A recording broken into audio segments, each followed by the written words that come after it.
Well, Republican presidential campaigns meeting in a Sunday session to present a list of guidelines for the next debate after the CNBC controversy. But after all of this, where do they actually want the debates to go in the future? Presidential candidate Carly Fiorina joins us now. Good morning to you, Mrs. Fiorina. Good morning, Elizabeth. How are you doing? I'm well, thanks. So we're hearing that this meeting took place just outside of D.C. to sort of rein in, bypass the RNC when it comes to the debates that are coming up and setting up regulations that would be more pleasing to Republican candidates. We just had Governor Chris Christie on, presidential candidate as well, who said Republicans need to stop whining about these debates. How do you feel about it? Well, I wasn't there, and my campaign wasn't there. We're here in Iowa talking to voters instead of being in D.C. talking about debates.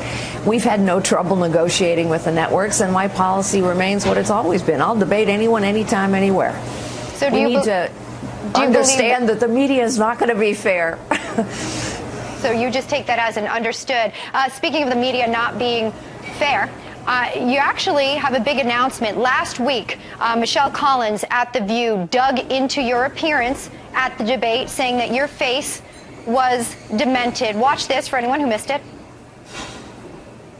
She kicked off her thing saying, you know, people tell me that I didn't smile enough during the last debates. She looked demented. I mean, she did not, her mouth did not downturn one time. She was like, Halloween mask. I love that. A smiling Fiorina. Can you imagine?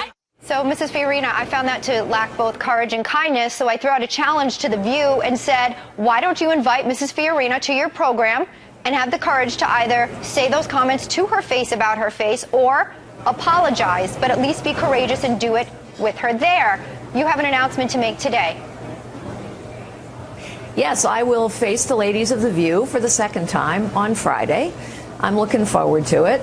I don't need an apology, Elizabeth, but I think what this points out is that liberals, and unfortunately that includes liberal women, when they don't like the message, they attack the messenger. So my message to the ladies of The View is man up.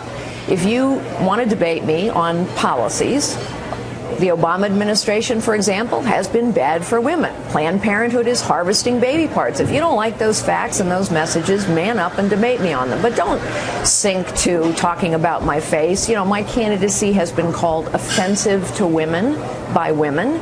I've been told that I hate women because I'm pro-life by women. This is what liberals unfortunately do too often. They attack the messenger instead of dealing with the truth of our message. Well, I can guarantee that Whoopi Goldberg will give you a fair shake. She's a good friend of mine. As for the others, I can't have any guarantee there. But, you know, there's a movement when it comes to Secretary Clinton. When Hillary Clinton is running, people want a woman, you know, they want to get behind this woman. But I do, as you're indicating here, sense a faux feminism when it comes to Republican women. So how do you overcome that moving forward with this election? Well, first of all, you run into it headlong. I mean, Hillary Clinton doesn't scare me. None of these liberal women scare me. We have to lay the facts out there and introduce to the American people why our principles and our policies work better. You know, the last time I was on The View, Rosie Perez asked me a very important question. She asked me why I was a Republican.